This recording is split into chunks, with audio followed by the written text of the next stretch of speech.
Without further ado, I think I'll hand over to Anna, who's from the European Outsider Art Association, to introduce Marc Steene for us. Thank you very much. I'll just briefly introduce Marc to you. I think a lot of you know him very well already. Marc is not only the director of Outside In, he's also the founder. He's also an artist himself and a beautiful person with a very strong vision for this field of art. He's a board member and vice president of UA, the European Network of Outsider Art, since 2014. And I've been working with him since then, and it has been a great pleasure to get to know Marc and his ideas about outsider art and art in general. So short about the UA, it's a network for everybody who is interested in outsider art and work in this field. It's an inspiring and vibrant network for everybody.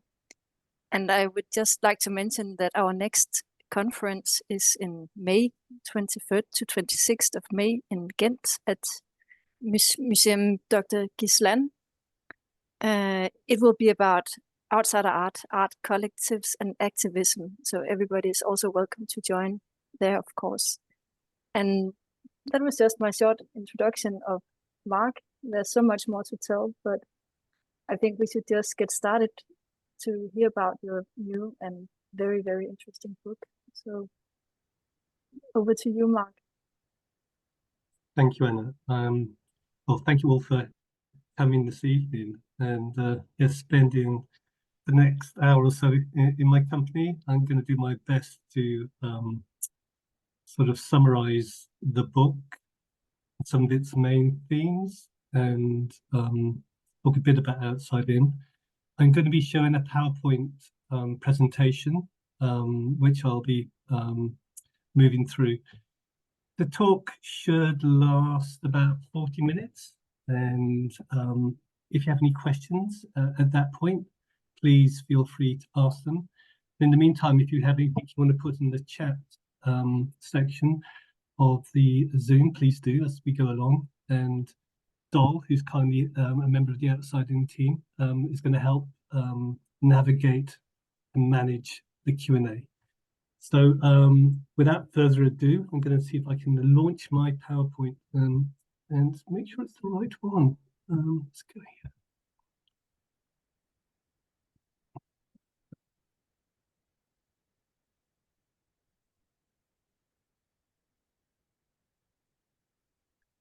So let me just see, just checking that you all can see that. All right. Perhaps if someone gives me a thumbs up, thank you, Tom. So I just thought it would be helpful to start a bit about sort of charity Outside In, as it's a big part of the book. Its title is Outside In, Exploring the Margins of Art. And Outside In, as Anna kindly mentioned, started in 2006. It's it's a sort of now growing national charity that supports artists that encounter significant barriers to the art world, whether that's due to disability, health, or social circumstance. We currently have around 4,000 artists with online galleries. We work with around 500 to 600 artists a year, and we have around 120 artist ambassadors who are most amazing advocates and champions what we do. I'm going to tell a bit about the story about how it started, but you can find out much more about Outside In on our website, which is www.outsidein.org.uk. Okay, I'm just going to move into the next slide. So I never thought I'd write a book, but here I am talking about a book I've written, and I think I can only probably ever write one book, and this will be it. So this is like the distillation of 30 years work and experience of working in community settings, working with artists, trying to sort of support and understand the issues which many artists have to face and address in order to have a fairer representation. So outside in is a big part of me and my life, and its sort of purpose of trying to create a fairer art world in which all, people who create and who are sort of making art are sort of given a fairer opportunity to have their work in galleries, museums, programmed equally alongside contemporary and other artists. So I've told this story before, and please forgive me if you've heard it more than once, but it does bear the telling because it's how my journey started. I'm half Italian. I've always loved art due to my Italian mother, who introduced me to Renaissance art at an early age. And art was my safe place growing up. It wasn't always an easy childhood, and drawing was my lifesaver and something I always returned to. I went and studied art formally and did a postgrad at the Slade School of Fine Art in London. Had a degree of success, selling work to some major sort of dealers, collectors, and collections. But I really struggled with the art world and the sort of juncture and the sort of brutal sort of commodifying that happens with art when it enters the sort of realm of commerciality. So on the one hand, you have artists making work for their own personal reasons, being creative, and then there's a sort of step in which you have to enter into this other world that requires other skills, requires confidence, the ability to articulate, and the ability to let go of your work and be open to criticism and feedback. To cut a long story short, the whole process made me very ill, and I ended up stepping back from my career as an artist altogether. And I, after a few years in the wilderness, came to volunteer at a day centre for adults with learning disabilities, or we'd say probably neurodivergent people now. And I came along just as a volunteer, and I was given a group of 6 to 8 people to work with. It was a sort of old Victorian church in Brighton, incredibly busy. There's about 80 or 90 people in the room. I was put in one corner with the table and the cheapest of art materials, like poster paint, cheap paper, felt pens. And I came in with this sort of naive idea that I was going to be able to sort of teach and instruct the group about art. And within an hour, I think the sort of, I was completely challenged and wonderfully awoken to the talent of the people who sat around the table. So they all just started making and creating in their own innate way, each distinctly different, each with their own voice.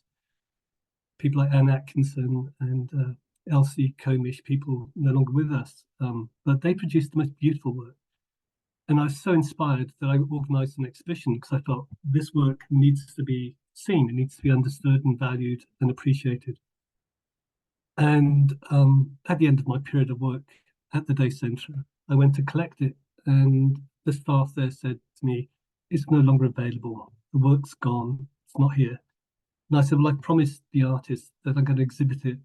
It's something I've committed to." And they said to me, "Well, actually, the work's all been pulped, which means it's all been torn up and mixed with water and mixed with glue into papier-mâché, which is like something for them to make pots with." And they just did that cycle of creative abuse on a 3-monthly cycle. So people made art, they finished it, it was destroyed, and it was given back to them to make into pots and then thrown in the bin. And that completely shocked me, that there was no understanding, no value given to the people for them to be seen as artists, or for their work to have any value, or for them to have any right of ownership. And also my knowledge that it was hugely beautiful. I mean, the artists themselves were incredibly resilient. They'd had a lifetime of being in that day centre and seeing that happen. So they just got carried on and kept on with it. But that experience led me to think, how can I change the attitudes of people like the staff in the day centre? How can I instill value and understanding in a wider audience about artists and art, so that they can see the value and understand that?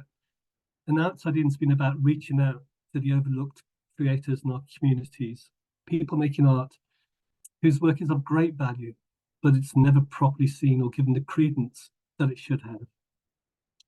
All right, that's enough about me, but that story is pretty pivotal to me. It's something I carry with me and is my sort of touchstone in my life. Yeah. I'm just going to move on.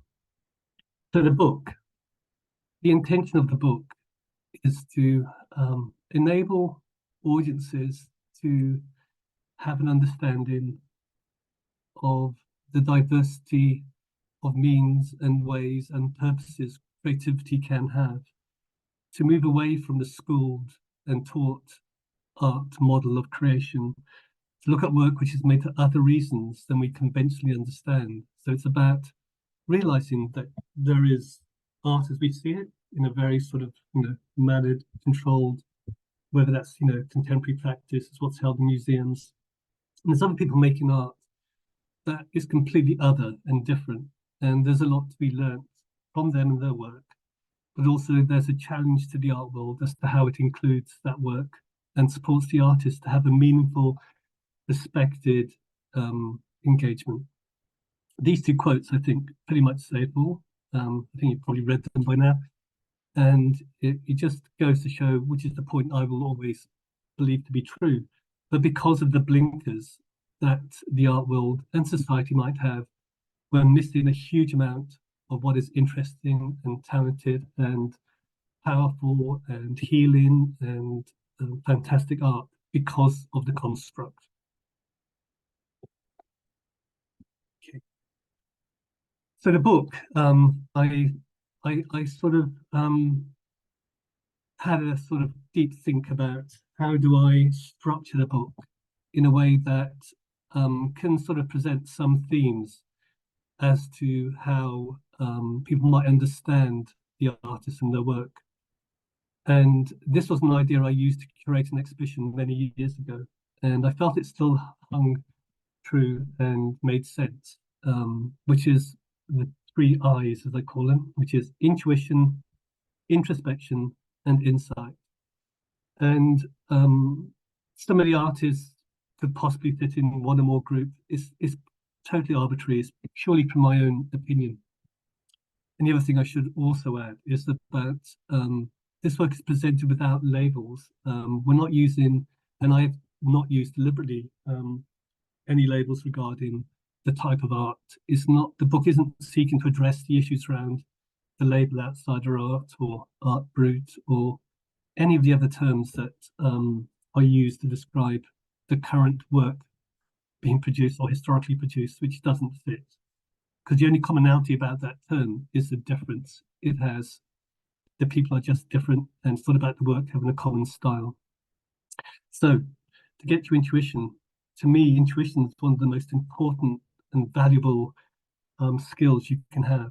The ability to sort of bypass the conscious thinking mind and make art without the interruption of a critical voice that says, this isn't good, this isn't bad, this isn't what art should be. The innate ability to summon up and manifest what's inside you in that really sort of fluid and connected way from your brain through to your hand.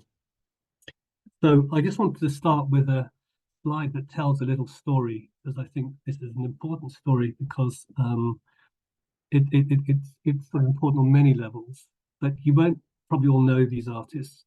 But just to say who they are, Alfred Wallace was a Cornish fisherman who lived in St. Ives. So he spent his life sailing and working in the harbour on boats.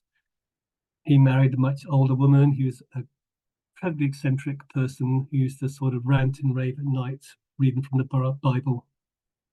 And he produced paintings on old bits of wood using old ship's paint, all about his experiences and life as a sailor.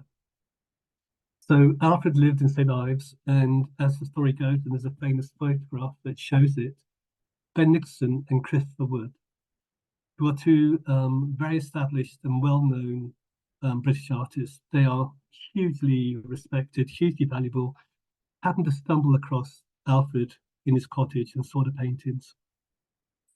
But both Ben Nicholson and Christopher Wood, at that point in their artistic development, had been seeking to find a more sort of truer and innocent and naive way of creating. And what Alfred Wallace did for them was to allow them stylistically to learn and use Alfred as a means to evolve their own way of working. And you can probably see that the boats, the lighthouses, you look at more at Alfred's work, it's completely been sort of used and adopted by the two established artists. And Alfred Wallace's work is of huge value today and is massively collected.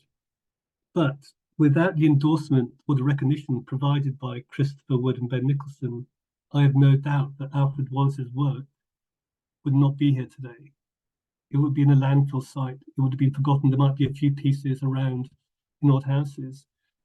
But that chance encounter, that chance sort of saving from oblivion, is what Outside In is seeking to achieve. It's realizing there's a lot of work out there that needs that bridge, needs the means to be endorsed and valued. For me, I feel there's a sort of moral responsibility we have to do that. And there's a lot of people who haven't the skills or the means and aren't as fortunate as Alfred Wallace. So as I go through the chapters, apart from a bit about the subject, I'm just going to tell you stories about some of the artists, okay? Just going to move on. So as we go through, I show you a little picture of the artist and a picture of the work. Manuel Bonifacio is from Portugal originally. He attends a day centre in England for a couple of days a week. He's a neurodivergent learning disabled artist, and he produces these incredibly beautiful drawings inspired by his Portuguese heritage, infused with a sort of folk style element.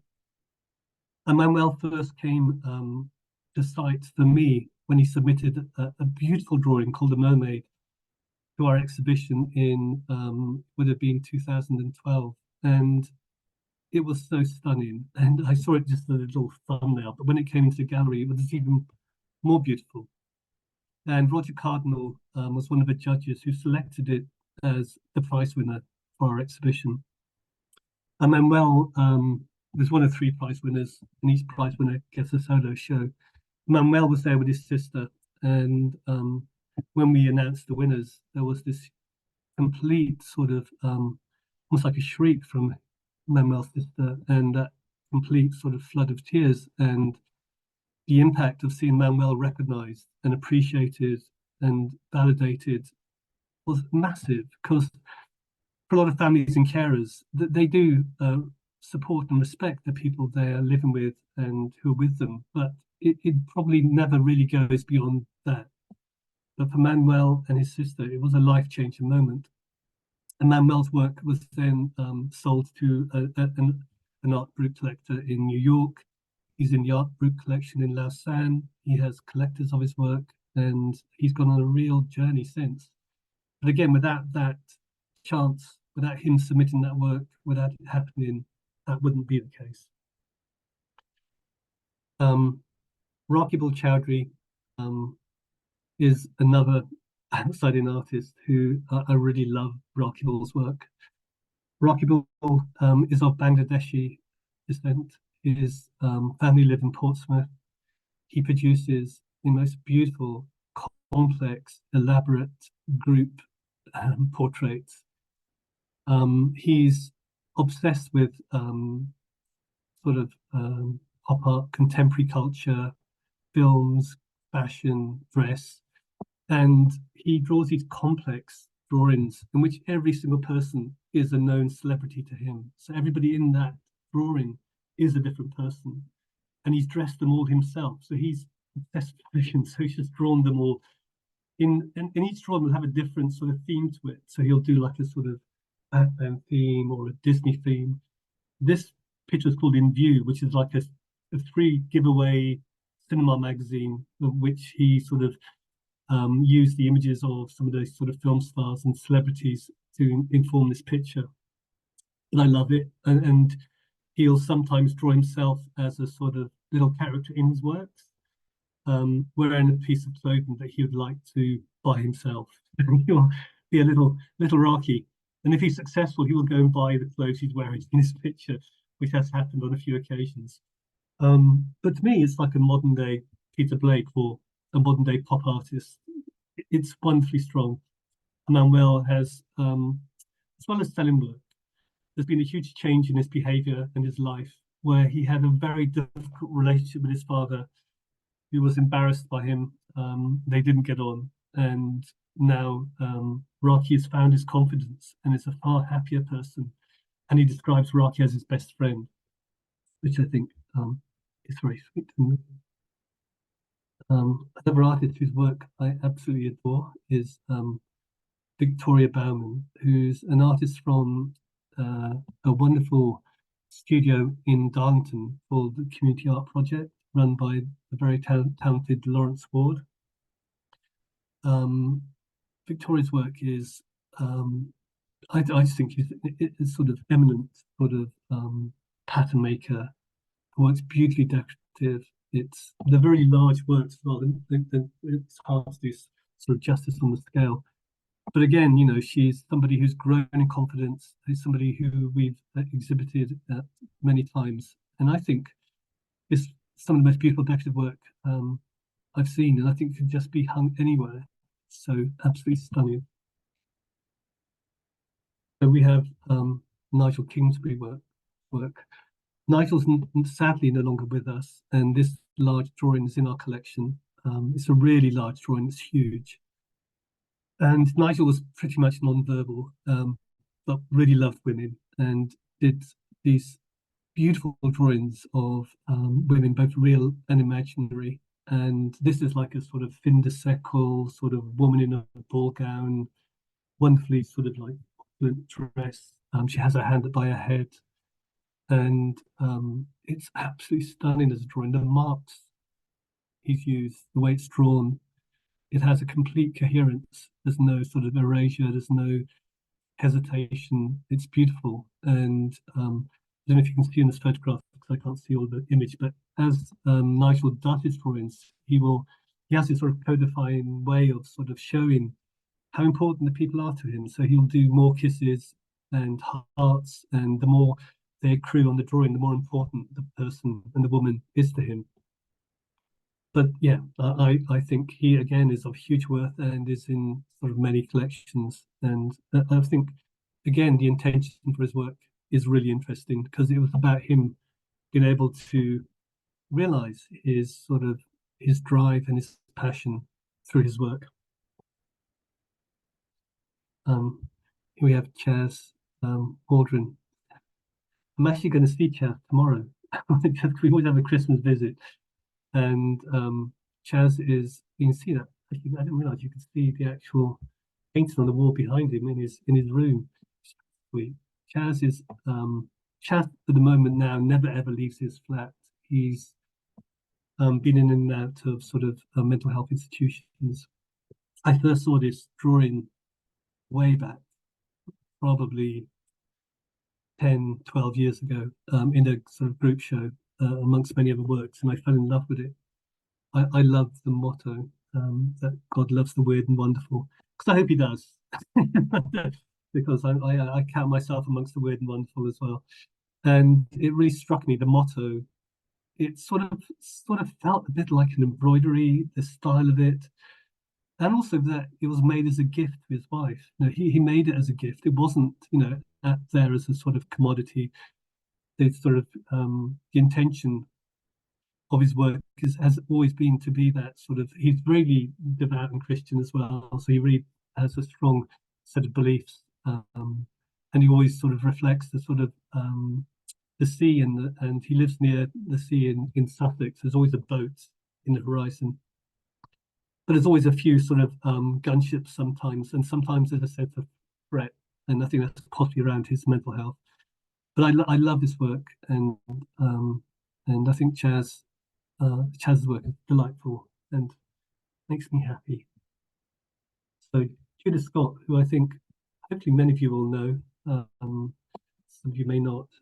Judith Scott was a sort of non-verbal American artist, and she found a way for many years through support by Creative Growth in America to produce these incredibly elaborate sort of wound sculptures.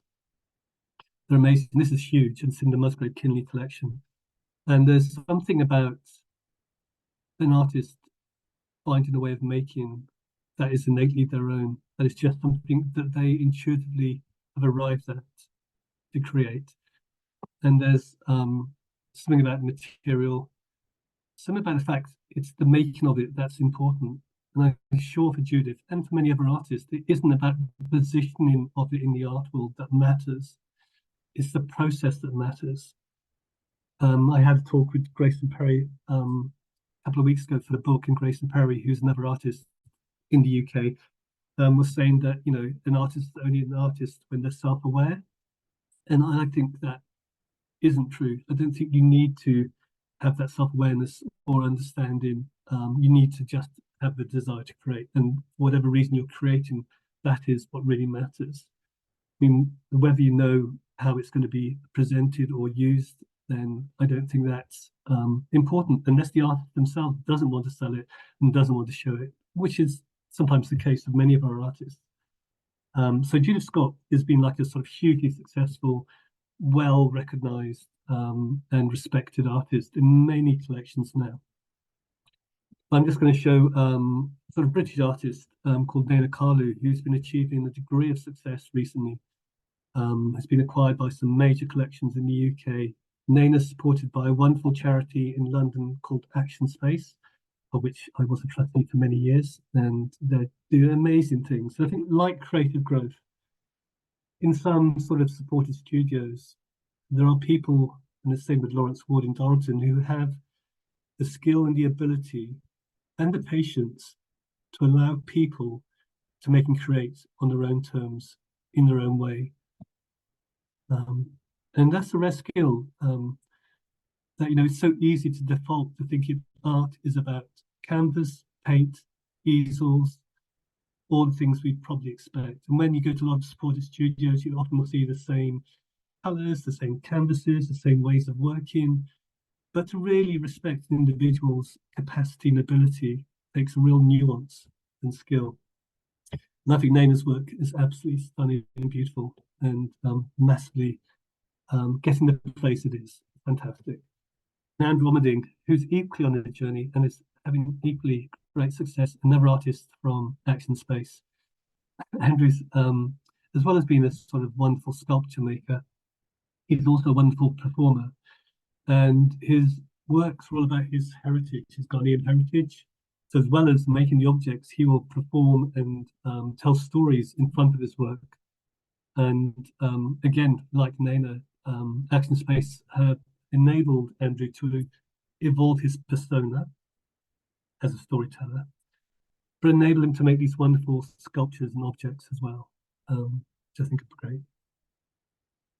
I'm aware of time. My God, I'm only getting to 1:30, and I've got the first chapter yet. Sorry, people. I'll rattle on a bit. Jeff James Gladwell. I love James. This is James wearing his shirt. He's got lovely stitches and embroidery on his shirt.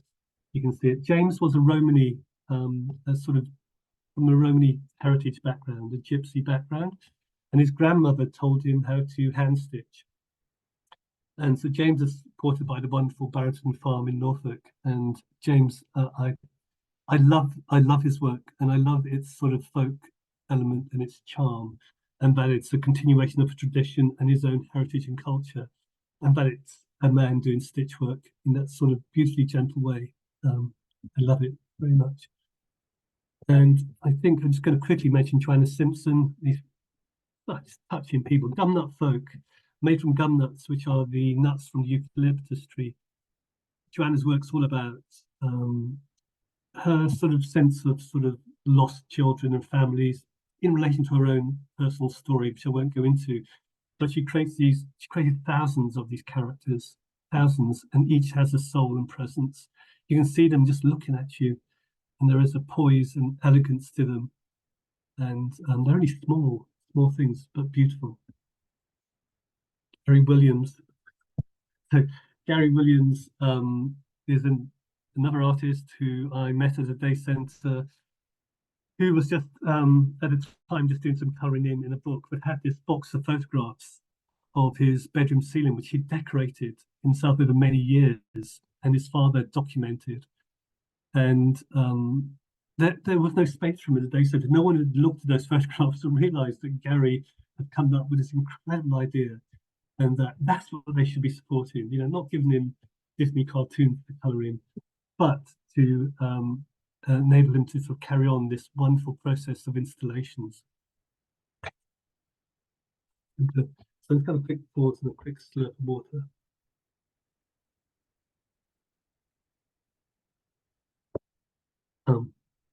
I might need to whittle through. I'm not sure if I did this last time I spoke. Sorry, I just tend to get too involved in stories. Introspection is, to me, one of the more interesting chapters. It's about work that is drawn from the unconscious, subconscious, whatever we mean by that, by works which come out of the sort of mental health setting, works that's come out of sort of art therapy, and it's people tapping into their subconscious using sort of mediums or spirits, or just working the way where they're trying to sort of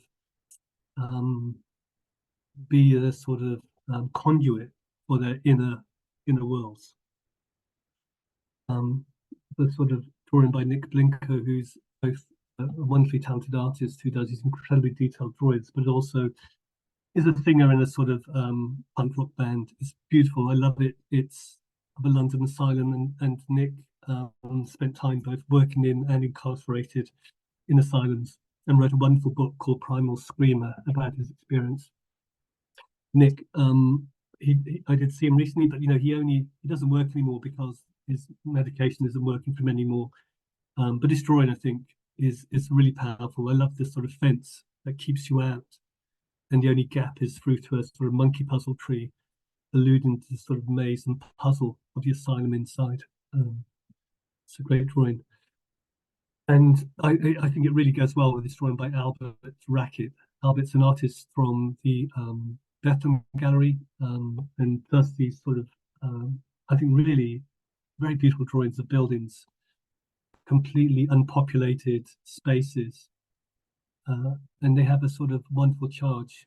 And rather like Nick's work, it has a fence in front, and you might wonder, in terms of Albert's work, is he keeping you out, or is he keeping himself in? So we have, I'm not sure how many of you will know Richard Dadd, but Richard Dadd was a really well-established Royal Academician artist who actually had been at the same hospital that Albert had been in. He was incarcerated for most of his life after he had a sort of psychotic episode, and produced these fantastically detailed paintings, of which is probably the most famous. I mean, to me, it's just, again, it's about looking beyond what's expected, because at the time, he was like a sort of curiosity in an asylum, which people pay to visit. You know, an artist producing these sort of weird paintings, whereas his peers were painting, you know, the Pre-Raphaelites or Lancia painting sort of sentimental images of dogs and, you know, sort of deers and stuff. But the sort of benefit of hindsight shows us that actually Richard Dadd was an incredibly interesting artist and was of huge sort of value, and is really sort of gaining provenance and recognition now. But you know, at the time that wasn't the case, and there's a lesson there. There's something there that is important. I know that I saw David O'Flynn's in the audience tonight, so David will probably pick up on this as well. But I think these are the first drawings that sort of started the Adamson collection, and I always find them some of the most moving and sort of slightly harrowing works I've ever seen. They were drawn with a burnt matchstick on toilet paper, and I mean, can you say more? Just that somebody in a certain position having the desire to create and using the most minimal means in order to produce a work of art. They are moving. Toilet paper as art, using a matchstick. They're beautiful. The drawings themselves are wonderful. But somebody being in that situation where all they have is those means, but still the desire to create, and it is art, and it stands as art. This is another sort of patient from mental health institution who we uncovered as a charity through a project we ran with an asylum in West Sussex, where we did a call out to see if there's any material associated with the asylum available. And the one of the psychiatrist's sons, the psychiatrist that died a while ago, turned up with these bin bags full of drawings, of which there was quite a lot of work by this patient called Miss BM. And Miss BM had sort of undergone sort of art therapy sessions with Dr. Vaudry, who's one of the earlier exponents of art therapy in the 50s. And he wrote sort of annotated notes on the back. But the process of creation for her, I think, is profound, because these are both works by her. The first work done quite early on, and there are some other pieces even more literal, but you can see a person, you can see her there. She's quite sort of obsessed with the red shoes, the sort of ballet in the film. And this film, in this drawing, you see how she hasn't got any feet on her. You can see these allusions to red ballet shoes or red shoes in the drawing.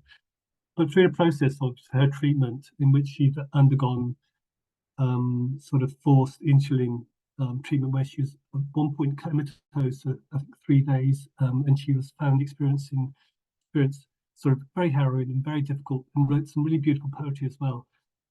During her period there, started to produce these increasingly abstract paintings, and which is one of the late ones, which is the other image on there. So she's gone from working in this very literal way to producing these. I think she produced about 10 a day towards the end, of these incredibly sort of wonderful, complex images, and the purpose, what she was trying to do and what they're about, you know, we can only sort of surmise. But to me, I partly wonder whether, as well as hiding her own style, maybe she was trying to hide herself from vision. Maybe she was trying to sort of paint something which the psychiatrist couldn't understand and wasn't able to see, but still meant something to her. So this is an outside-in artist who was involved in the project I mentioned with the asylum in the previous slide. So the West Sussex County Asylum, Tess was a part of the an artist group that led on that project, and she produced work. She produced work in relation to her treatment and her time within the sort of mental health establishment. And the humour of this piece is apparent anyway. Sort of lost my marbles, and you can see the syringes and the treatment echoed in the back, and the key of her escape at the back of the piece. Tess went on this wonderful journey where we supported Tess to sort of develop skills as a workshop facilitator. And during this project, Tess went back to the ward in which she'd been sectioned in the unit to lead a creative workshop to the staff and patients where she'd been previously. And she describes it as a life-changing moment, and about this sort of shift in attitude that came upon the staff who'd known her before, and the other patients who could see that she, you know, was able not just to sort of deal with the material, but to be back in there and to be in that position of authority and to deal that workshop. Another work from an institution. It's by an artist called Julius Kingerbiel from Göttingen Asylum. And I can talk a lot about a lot of these images, but Julius was incarcerated during the Nazi regime. He was forced to be sterilized, but he escaped being euthanized. And the staff at the asylum realized that he just kept drawing on the walls using toothpaste or bits of wood and stone, which they kept making him scrub off. But they noticed that as he worked, it made him happier and that he became calmer. So they started to facilitate his creation. So he spent his time there producing these amazingly sort of complex, elaborate images all over his cell. And it is a really amazing thing. And I think there's something about spaces and the fact that that happened where it does, and yeah, I think I'm trying to think, and Andreas Spindler, who's been doing lots of work on this project, has been great, and I think now it's going to be conserved because there was some risk of it being lost and destroyed, but the good news is it's going to remain. So another doll's going to smile. I can see doll smiling. So this is an artist whose work is in the Museum of Mental Health in Wakefield, and Mary was a patient at the, I'll get this right now, I know it's the Yorkshire Asylum, is it East West Yorkshire Asylum, or West Yorkshire Asylum, for sure, I'll correct me. So, but Mary, it's a really sad story. So, I mean, a lot of them are sad stories, but Mary basically had a sort of public outburst against a vicar or a priest of a church who hadn't paid her for teaching his daughter piano lessons, and then was sort of, with the sort of connivance of the priest and local mayor, was locked up in the asylum. And during her time there, she made these incredible stitch works, which were often an attempt to try and right the injustice that had happened to her. They were the means of her providing a commentary on what had happened. She was trying to seek justice and share through her work her story, as well as trying to contact sort of major figures in the time, like Queen Victoria. In this image, she famously once escaped and was caught and ended up spending the rest of her life in the institution. She also sewed like samplers inside the stays of patients leaving the hospital so that she could sneak out her messages to the wider public. But yes, there's a lot to say about the treatment of women and the whole history. But I think that her repurposing of stitchwork and samplers is fantastic, and I love the idea that you can use a sort of common mode of sort of craft or making, rather like James Gladwell has, and make something other with it. Oscar Ball, I love these drawings. I'm not going to say too much because he's a sort of historic artist. He's from the Prinzhorn collection. These are incredibly mysterious, beautiful, silent images, and no one knows what they're about, and you can only sort of ever guess at their content and meaning. But I love their mystery. Oh, sorry, I've got the wrong title on this. How did that sneak in there? Oh, I'm not meant to do that. Sorry, I can't edit it. It's the wrong name on. Ignore the name on the bottom. So David Puttick and produces these incredible drawings, which sort of arrive out of a sort of process of sort of chaos, where he makes a mess and then works on it and finds these faces and patterns, and he's trying to sort of allow his subconscious to arrive at what is on the page, and it's sort of like not informed in a sort of conscious way, but in a subconscious way. And I think his drawings are absolutely beautiful. And he lives in a flat, which he, I think, rarely ever leaves now, and works every single day and produces a huge body of work. And David's only real window on the outside world is these events we call share art, where artists can go online and talk to other artists about their work. And it's a really sort of safe and close space where people can connect with other artists. And David's like a serial share artist, so he just comes to every single one. It's his way of talking about his work, his way of sharing what he's about. And yeah, it's really strong. And another artist who's trying to stream their subconscious or unconscious in their work is Martin Phillimore. And these are beautiful drawings, really small, elaborate works, incredible. And Martin sadly is no longer with us. And at the time of joining the charity, he was a sort of homeless artist and had an earlier life of various sort of addiction issues, substance misuse, and his control and his ability to use a pencil is unlike anybody else. and I really love them. Madge Gill, I'm hoping you'll probably know Madge Gill.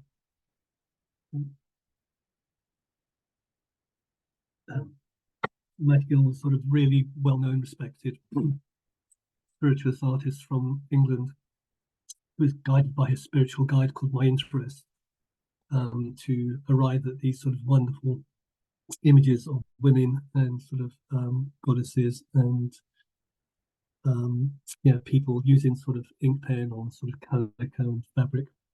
So I really wanted to show it in relation to Jonathan Petit, who's a British artist who, like Madge, is sort of very much into the world of spiritualism. He attends a spiritualist church, and he talks about his spiritual guide being the great unseen.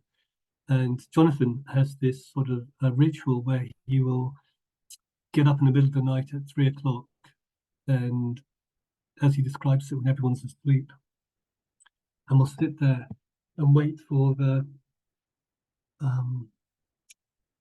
spirit or the energy to arrive within, and then we'll just paint his picture in one go without pause, just the whole thing, and not come back to it. And I really love Jonathan's work. He's a wonderfully eccentric chap, and there's a sort of, it's almost like he transcends or sees this other world within the world we live in. There's often fairies or sprites or figures, and he has a wonderful sort of robust handling of paint, and he's properly eccentric and wonderful. I'm going to move slightly on to artists who work in using materials but more obsessively and are informed by, in a way, things that have happened to them, but again using some sort of inner sort of dialogue. Friedrich Nagler was a sort of Jewish emigre, fled Vienna in 1939, who never sold a piece of work in his life, produced thousands of sculptures in sort of families and tribes of people. These are sort of bone sculptures of what I feel are sort of Hasidic Jewish men with beards. And I feel that they're beautiful, they're very small and exquisite. And Friedrich's work is incredibly diverse. He's incredibly talented. He learned so many skills, but he never sold anything. His intention was not to sell his work. He's left it to his sons to sort of do with it what they will, but to gain him the reputation he feels he deserves. Yeah, no. So I think, to me, there's something about the lost history of his past in Vienna, about the lost people through the Holocaust. You know, this recreation of thousands of faces and people, and this repopulation of the lost history in his work. And I really love Friedrich's work. Ian Sherman, who's another outside-in artist, his sculpture Monument to Time. Again, Ian's work's deeply mysterious. He arrives at these assemblages over many years of accruing and adding and using materials. They're all sort of slightly titled in a sort of philosophical but slightly funny way as well. And he just sort of allows the thing to speak to him and to find the things which need to fit on the sculptures he's making. I remember visiting him in his house, and there was shelf after shelf after shelf of these amazing assemblage structures. And I just really like them. So I'm just aware of time, I'm just going to whittle on. Neil Pearce, Infinite Codex, amazing bloke who was trying to understand the mysteries of the universe by doing these page after page of hand-drawn glyphs. Each one of these is hand-drawn in an A5 spiral notebook. And he felt that at the end of his journey, if you scanned all the drawings using a fingerprint scanner, the mystery of the universe will be revealed. And they're not for sale, but they're beautiful. Aaron Jordan, who's really is unknown. We don't know where he is. Wonderful drawings came to our collection. He was in prison in Texas. These incredible drawings about, you can see in the work, if you look closely, there's various images of him in prison within them, and drawings of these strange beasts, sort of apocalyptic, a bit like a bestiary. So Insight, I'm going to whittle along a bit, and I'm sorry, I'm aware that it's already 10 to 7. Am I right, team? I'm looking at Charlie and Dol. You give me the thumbs up if people are falling asleep on the screens. Okay. The insight is about work which is sort of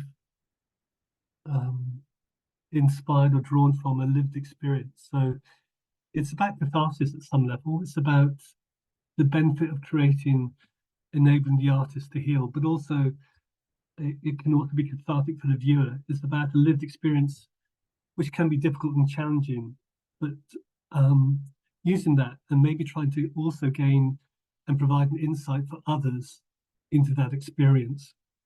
And there's a lot of artists whose work fits into that. There's a whole disability arts movement which correlates with it, and there's a whole history of work which can accord to it. But I think some of the artists you'll see in this section have directly and purposely lived and used their lived experience to create incredible work. I'm just going to go on. So Danielle Hodson is one of our trustees now. She was an award winner for my second outside in exhibition in 2009, for which she submitted this painting on the screen called Swallow. And it's her being forcibly made to swallow something which is hard to swallow. She was in prison at the time for a sort of something which eventually sort of resolved itself, but she was really struggling and finding life difficult. And Danielle now, as our trustee, is the most amazing advocate and spokesperson, and has gone on an incredible journey. Has sort of done an MA, is now doing a further course, has sold work internationally, and but her work still is informed by that sort of need to tap into that sort of experience and to use what's happened to her in life to inform what she creates. This is slightly, this is of the time and away. Layla Kassab, who's an artist who is based in the Gaza Strip, who we've worked with for many years, who undertook a major commission with us many years ago. Her work is incredibly decorative, but also speaks about her experience of being a woman living within Gaza, her challenges as a woman, and her life situation. And yeah, I think it speaks for itself in many ways. Andrew Hood, who Anna will know from the visit to the Randers Museum in the Guy Museum in Randers. So this is Andrew actually at the Guy Museum in Randers in the photograph. So Andrew is a wonderful photographer. He's one of the few photographers I know who uses photography in the way he does. He does he tries to sort of or did, I'm not sure he still does this, but it was in his photographs trying to sort of convey his mind state or his inner space in the environment he lived in, and produce these amazingly sort of complex but interesting images. I love this because Andy won an award for this and a prize with us in 2009. And if you look at the television screen on the photograph, you'll see there's Andy on the television screen saying free. But you wonder whether Andy is really free or is he trapped within the box again and not actually free. You know, it's a complex but interesting image. David Beals, whose work I really love. I mean, David Beals is the sort of documenter of the patient experience in mental health institutions and settings in the UK. It's just a wonderful body of work that talks about the patient experience. It's now he's now given all his sort of patents to the Wellcome Collection. This painting, I think, speaks powerfully of the sort of paranoia of nurses or professionals talking in a conversation and not being able to hear what they say. It's wonderful in simplicity, but it sort of belies the sort of the emotions and the feeling that patients must feel. He's a very profound and interesting chap, and has written a lot about his experience and life as well.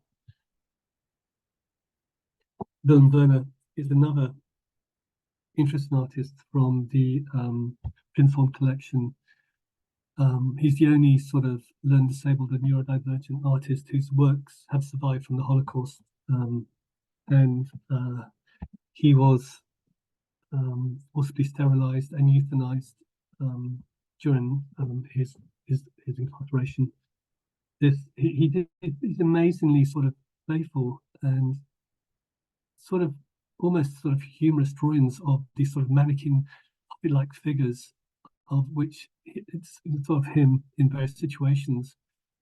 And he was using his art not just sort of tell his story of his treatment, but to sort of convey some sort of drama and some sort of opera, little puppet opera of what was happening. And in the darkness of that experience, have had the strength and the ability to produce these drawings is, I think, remarkable. And when I first saw them, I was deeply moved. I'm still deeply moved. And this smoking nurse with, you know, 2 balls on a tray and him being given a drink, they're mysterious and they are beautiful in their own way, but harrowing.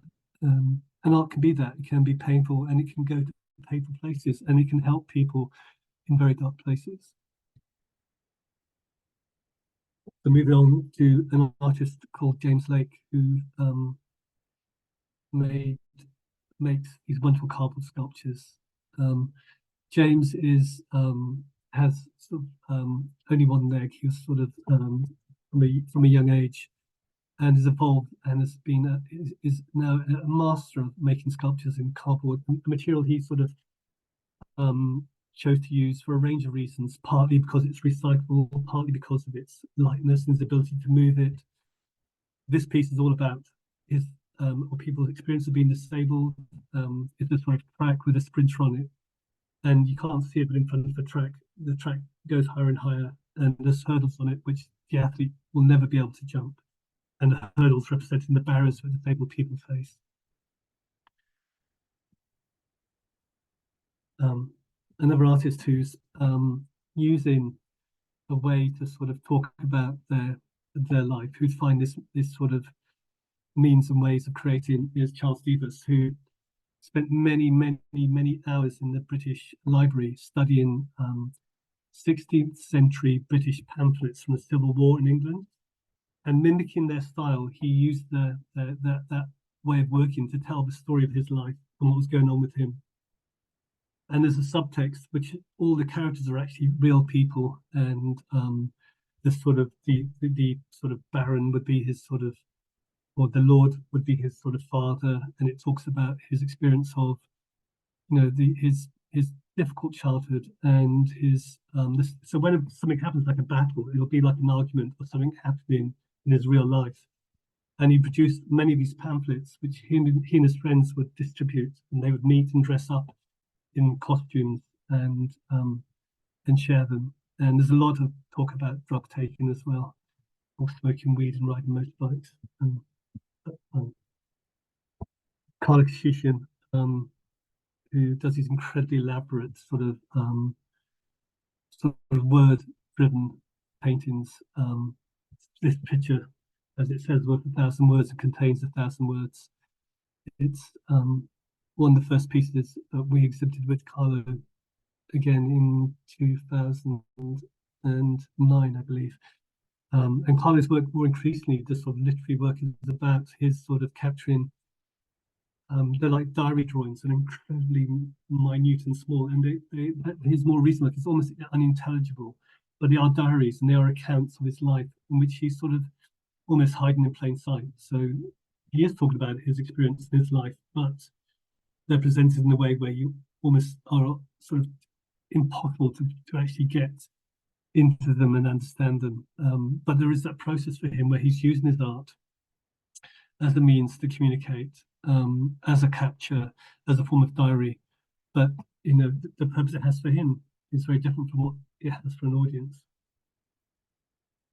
Okay, I realized I missed the slide out, so I have to do a huge apology because I was doing this just recently. So I know that Corinne's there, and Corinne, I didn't get your slide in the mix. So Corinne, I'm just going to talk about Corinne because I got a wonderful image in the book by an artist called Corinne. And Corinne is an artist who spends most of the time making and creating in her bed, and does these amazingly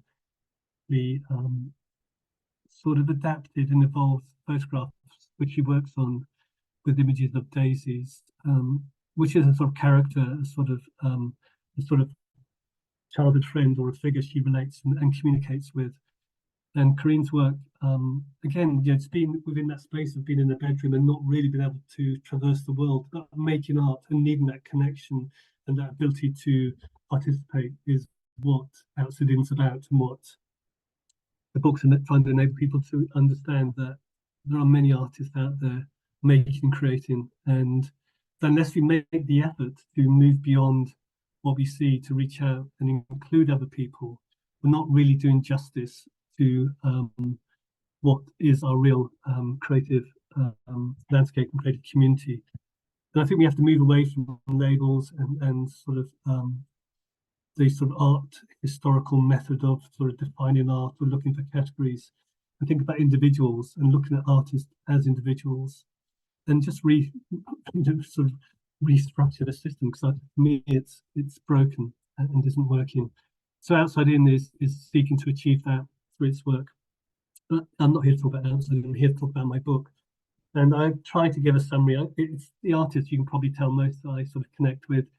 There's a lot about sort of more words, more context within it. So I've spoken more than enough.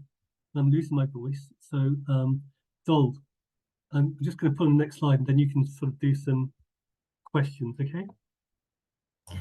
Perfect. I just wondered if, because you've been speaking for a little while, if you wanted to just take this moment to have a bit of a drink and a break.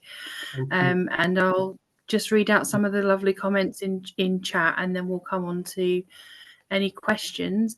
I would also just say that because the slide of Corinne's work didn't make it into the presentation, I've just put a link to their gallery in the chat if anybody would like to have a look at their work just as a reference point. And yeah, there's been some amazing comments, people just saying that they could listen to you talk about the art and your experience with the artists all night, and everyone's very happy to listen to you talk. I don't think anybody thought you spoke too long. Some people have been sharing their experience of some of the artists. Somebody's put a link in the chat for an article on the Adamson collection and JJ Began, so that's been great. So people have been sharing stuff, which is also great to see. I was just mentioning that the Mary Frances Heaton was compelled to live and stitch in the West Pauper Lunatic Asylum. That was the name of the institution where they were. Somebody has a print of Alfred Wallace in their bathroom, so very well known. And then we've got a comment about loving the China dogs and the chintz and the humour. So just lots of and one of the very first comments we had was from Julia about hearing about the experience that you had with the day centre and the work being pulped and how moving it was. And I think that possibly resonated with quite a lot of people. So we've got people saying thank you, which is fantastic. I'm just going to say that if anybody has a question, you can obviously pop it into chat and I'll read it out on your behalf. Or if you'd like to raise your hand digitally, so somewhere on your screen you'll have something that says, I think, reactions or something like that, and there should be the option to raise your hand. And then you can have the mic and you can ask your questions. And then people have just basically posed a question about the terminology, and I know you mentioned this earlier, Mark, about the labeling and moving away from labeling, but someone has raised art brew, outsider art, outlinger, self-taught. Question, what are we? And somebody else has put artists through and through.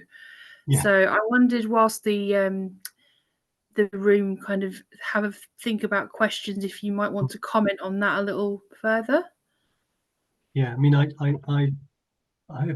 as I mentioned, I have an issue with labels, also with the whole construct of art history, which is just the system we've been born into, and it doesn't mean it's right or the only way to look at art. You know, it's a really powerful methodology that sits in museums and collections and in the art world, where there's a sort of academic need for people to put art into boxes and labels and define it. And also within contemporary practice, there's a sort of language and a context that is set up and understood. But I think, as the book hopefully represents, that people make and create for many different reasons, and that actually what we need to, as a body of people, as outside in, as what we're doing, is to say, not how do we change to fit into the art world, how does the art world change to properly represent and include people as individuals on their own terms, without the need to categorize them or put them in a corridor as a group of sort of worthy community artists. Or they should just be understood and respected. And if there is a need for a sort of contextual exhibition, it should be around another thing apart from their sort of their difference. It should be about whether it's a curatorial theme around a sort of subject or whatever. But it's a long way to go. So yeah, I think everyone is a creator or an artist. It's just the system that creates the problems. Yeah, absolutely. So we've had a couple of questions or comments that kind of relate to each other. So I'll mention them in one go because I think they kind of lead on from each other. So we've had a question around the work of Nick Blinko. They love their work. Do you have any more information on the work that's featured in the book? And are there other similar works by Nick that feature in mental health settings? And then a slight aside from that, which kind of relates, is where do you see the research and knowledge base going next? So what, where's this going to take you? What's your intention as a next step? So the first thing about Nick Blinko is that so Nick is there is a lot of other work, and it's all varied and very different. There isn't a lot of work that directly explores his experience visually of asylums. There are a few more drawings and images I know. You can just Google Nick. There's a lot of work out there. He's incredibly prolific and talented, but he's not really creating anymore, like I said. But yeah, he's a wonderful chap. The question about where next, I mean, one thing I'm looking to sort of achieve in the near future is we're organising a symposium which is called Humanising the Arts, which is exactly what I'm seeking to achieve. And the symposium is bringing together some great sort of experts and leaders in the field of supported studios and people working with artists, look at how do we enable and support artists to work on their own terms, to sort of sidestep convention in terms of thinking of process and purpose. But also in the afternoon, there's a panel that includes Thomas Ruska from the Prinzhorn and Hans Loyen from the Museum van der Geest, and Madeleine Haddon from the Victoria and Albert Museum. That's looking at the methodology of the art world, looking at language and structure and terminology, which is, to me, is how we start the process. It's all about humanizing the art world, and that symposium is my next step on this journey for me. Yeah. Perfect, thank you. So there's another, I guess, invitation to comment on quite a polarizing point of view. So the commercial art world stroke market is a corrupt business model. Is there a concern that outsider art might fall into this trap? And the person references Bill Trailer as an example. Absolutely. Absolutely. I do make mention in the book of art collectors and dealers who specialize in non-traditional and outsider art. And without mentioning names, we've had some of our artists encounter that process. And there is exploitation. There is people acquiring work where the artist doesn't understand the value of it, and it's given at low cost. There is work which is sort of then sold for much more money. there is a lack of protection for vulnerable people as they enter the art market. So, you know, as a charity, we're seeking to grow and develop our capacity to support artists on that journey. So we're setting up a new trading company to sort of help market and present artists and to be that sort of middleman, because there's a lot of very unscrupulous people out there, and it's not, it really is a broken model. Yeah. Okay, thank you. And then there's a slightly more broad and easier question to answer, I think. And that is, do you aim to do a talk that may include some of the artists featured within the book? So are there any plans to do something that maybe is in conversation with you and some of the artists? Good point. I am going to be doing, and I need to speak to Corinne about it as well, actually. I am going to be doing a talk with some of the artists in the book on January the 20th. So please put it in your diary, in London at the London Art Fair. And it'll be a chance for some of the artists in the book to have a chat with me about their work and the book itself. So yes, please come to that. Also, I've now arranged with Grayson Perry to be taking part in the Charleston Festival on May the 18th to do another conversation as well, and I'll get some artists to that as well. Okay, the same person has asked if it will be available to watch online. So are there any plans to digitize or film, I guess, from an access point of view for people who can't get to London? Yeah, we will do that for sure. Perfect. Thank you. And if you just keep an eye on your email and the Outside In website as you've joined today, all those links will be there for you to get tickets or join up to anything for events coming up around the book.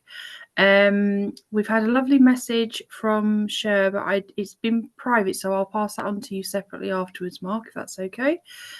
And then we've got a lovely message again from one of the artists featured, and that's Corinne, and they're just thanking you for being included in the book, and the lovely words that you've said this evening. So someone just wants confirmation that the 20th, will that be online? So that will be in person at the London Art Fair. Details will be on the website under the events page where you found the link for today, but I will try and pop it in the chat before the end of the session if anybody wants to direct link for more information on that. That's at the moment all I have in terms of questions. So I didn't know if there's anything else you wanted to mention, or anyone that you've seen in the room that you would like to invite to contribute. Mark, it's your evening. And let me just, I can't see it. Shall I stop sharing then I can see everybody, okay? I was going to say, yeah, because we've seen the presentation. It might be nice to bring everybody into the room now so you can... Yeah. How do I stop that? There we go. There we go. Hi, Corinne. Hi, Julia. Elspeth's not there. Hi, David. You're there. Oh, it's fantastic. Oh, Strafe as well. Hi, Strafe. And David Fields. Yeah. Good to see you, David. Hi, David. How are you? Okay. I'm an ambassador now. You are? Fantastic. Yeah. So I look. I go to the gallery as well now. Yeah. Gallery. In the funding exhibition down there. Oh, fantastic. Artist of the Month down there, Jenny Oldman. Yeah. I quite enjoy life now. I quite enjoy it. So yeah, I get out of the house flat regularly, but I start hiding at home most of the time actually. Yeah. Well, I must come and see you again, yeah? Yes. Well, thank you for reading the book. It's very kind of you. No, it's okay. Well, thank you for sharing your work, yeah? No, I do paint every day. I paint quite quickly actually. Quite early, so I'll be sexual social dolls at the same time. Yeah. So Yeah, it was great to see you at the one a little while ago. It was fantastic to have you, and I'm so glad you're an ambassador as well. So Yeah. and it's good to see you. Hi, Karine. Hello, are you okay? Yeah, thank you for your Yeah, kind words. And thank I'm you. going to be emailing you separately tomorrow, okay? Okay, all right, thank you. I've Thank done a you for few, your talk. It was really interesting. and I'm really sorry I missed out your image. I just was the most busy day, so apologies, yeah? No, that's fine. I bet you need a cup of tea or something after that, after all that talking, don't you? I think probably something a bit stronger. Oh, But yeah, I'll say thank you to everybody for coming. It's been so lovely. And Nina, it's nice to see you there. All these people. Yeah, thank you. I hope it is worthwhile. You enjoyed it, and it's been a pleasure talking to you all. Thank you, Anna, for the introduction, and thank you to Charlie and Dol for all your help with the event. Yeah, and keep an eye on the website. There's always stuff on there, and if you feel inspired to buy a book, please do it for our website, because then we get the money rather than it going to the publisher. So it all goes to a good cause and helps us to continue the charity and what we're doing. Okay. Thank you. Absolutely. Yeah. Thank you, everyone. And yeah, keep an eye on the website for the events that were mentioned, so the London Art Fair and other bits connected to Outside In. And go gently. Thank you, everyone. And I'd like to give a big round of applause to Mark for a lovely evening.